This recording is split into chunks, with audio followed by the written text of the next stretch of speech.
Voyons maintenant les éléments fixes du moteur. Le moteur est principalement composé des éléments fixes suivants: le carter cylindre, le carter d'huile ou carter inférieur, la culasse, le couvre-culasse,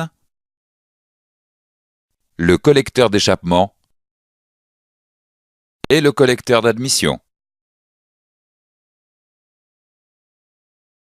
Voyons en détail le carter cylindre. Le rôle du carter cylindre est de résister à la combustion des gaz et d'évacuer la chaleur. Le carter cylindre est composé de cylindres balayés par les pistons et de canalisations de refroidissement et de graissage qui évacuent la chaleur et assurent la lubrification des éléments mobiles. Les carters cylindres ont longtemps été emboutis ou chemisés, mais sont aujourd'hui usinés. Les carters cylindres sont principalement en fonte et parfois en alliage léger. Le carter d'huile, ou carter inférieur, est fixé sur le carter cylindre et contient l'huile moteur. Le carter d'huile est parfois équipé d'ailettes qui accélèrent le refroidissement de l'huile moteur. Le carter d'huile est équipé d'un bouchon de vidange, aimanté ou non. Lorsque le bouchon de vidange est aimanté, il retient les particules de métal. Le carter d'huile est en tôle ou en alliage léger.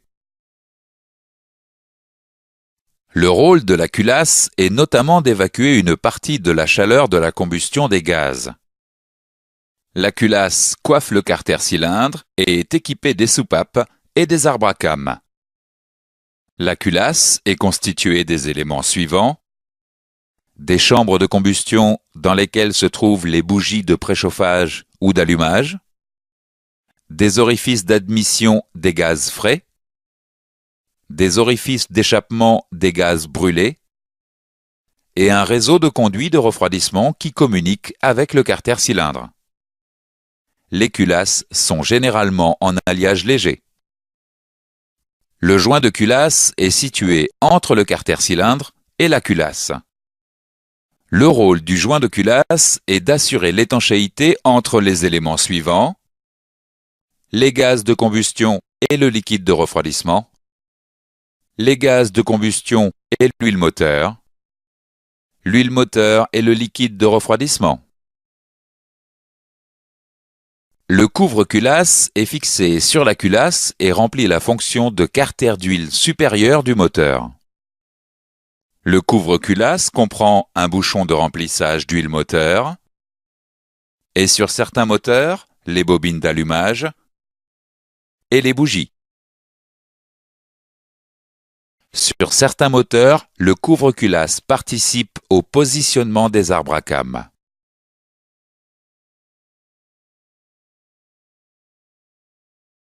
Les éléments mobiles du moteur sont les suivants: les pistons et leurs segments, les bielles et leurs coussinets, le vilebrequin,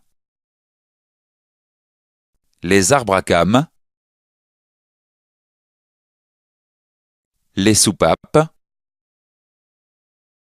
la distribution et le décaleur de distribution, et sur certains moteurs, les arbres d'équilibrage.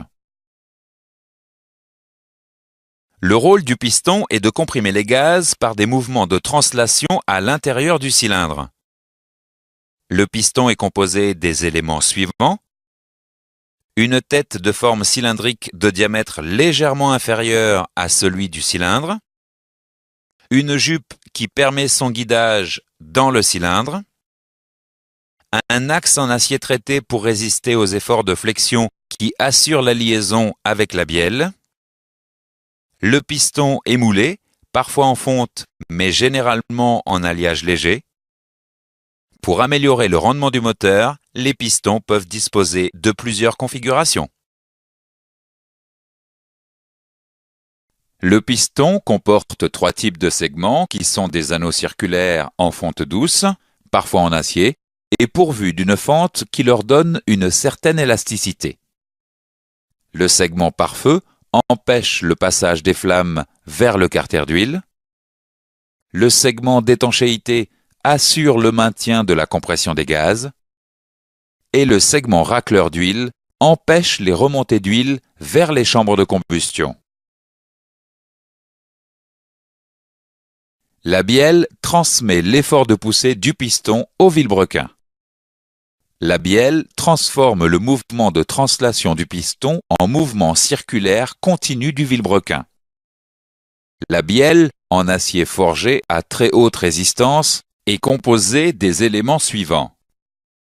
Un pied de bielle articulé au piston par l'intermédiaire de l'axe du piston, et une tête de bielle qui tourne autour du vilebrequin est constituée d'un chapeau de bielle démontable. Les deux parties démontables de la tête de bielle sont équipées de coussinets en acier anti-friction qui offrent une meilleure résistance à l'usure. Le vilebrequin transmet l'énergie mécanique à la distribution et à la transmission.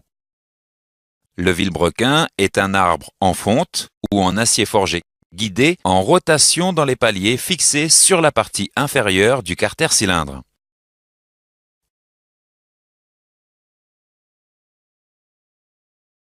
Les manetons assurent la liaison des bielles au vilebrequin et subissent un traitement mécanique spécialisé pour assurer leur longévité.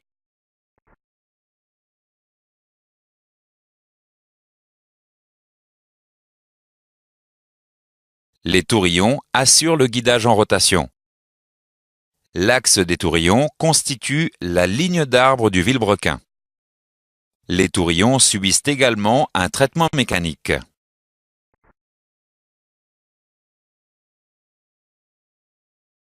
Les canalisations assurent le graissage des paliers des manetons et des tourillons. L'arbre à cames est un arbre comportant les éléments suivants.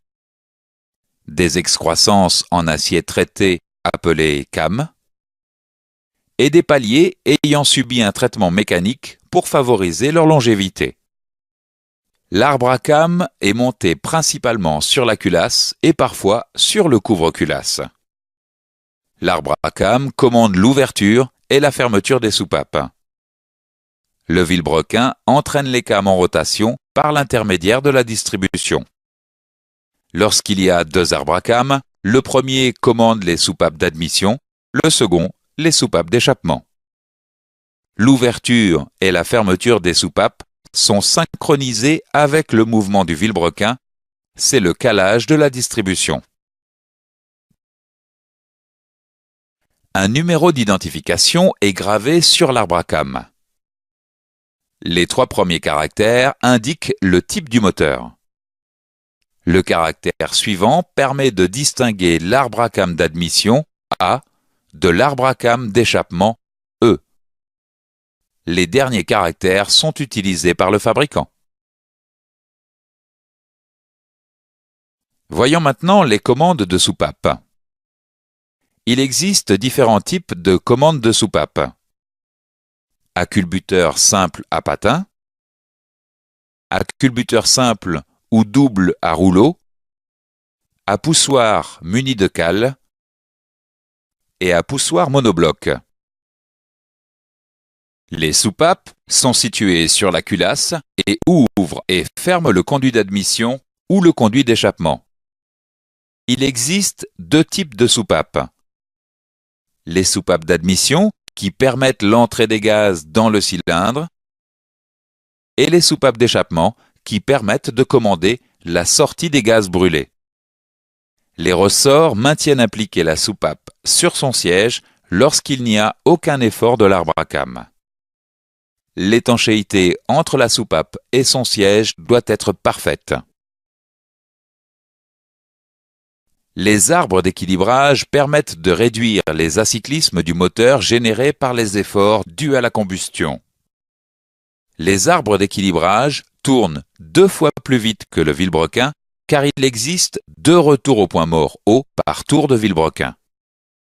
Les arbres d'équilibrage sont constitués principalement des éléments suivants: 2 masses d'équilibrage, une couronne d'entraînement, et une cassette d'équilibrage.